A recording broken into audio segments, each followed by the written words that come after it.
In today's video, I'm going to teach you how to calculate standard error in Excel. We'll be using a simple recommended process that works well when you want to find the standard error of the mean, often called the SEM.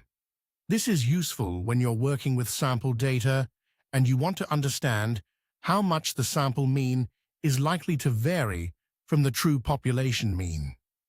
To begin, open Microsoft Excel and start with a blank worksheet or any sheet where you want to run the calculation. For this example, we'll use a small set of sample sales data. Enter the word sales as a header if you'd like, and then type the values 20, 135, 128, 142, 130, 138, 125, and 140 into cells A2 through A9.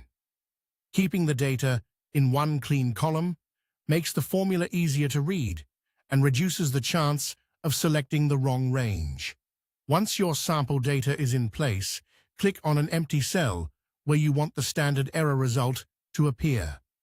This can be anywhere on the worksheet, as long as it's separate from your data, so the result is easy to find later. Now enter this formula exactly as shown. Equals STDEV dot S, open parenthesis, A2 colon A9, close parenthesis, divided by SQRT, open parenthesis, count, open parenthesis, A2 colon A9, close parenthesis, close parenthesis.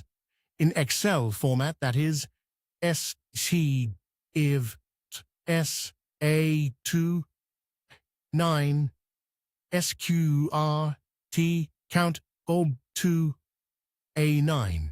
After typing the formula, press Enter.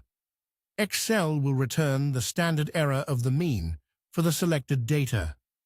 What this formula is doing is taking the sample standard deviation and dividing it by the square root of the number of observations. That's the standard way to calculate standard error for a sample.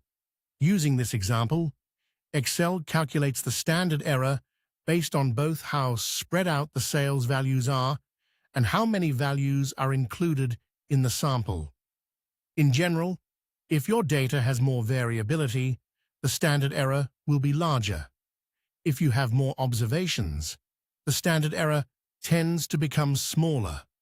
One important tip to remember is that STDEV.S should be used when your values represent a sample.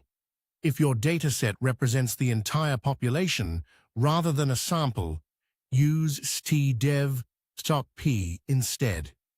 That small difference matters because Excel applies a different statistical treatment depending on which one you choose. And that's all it takes.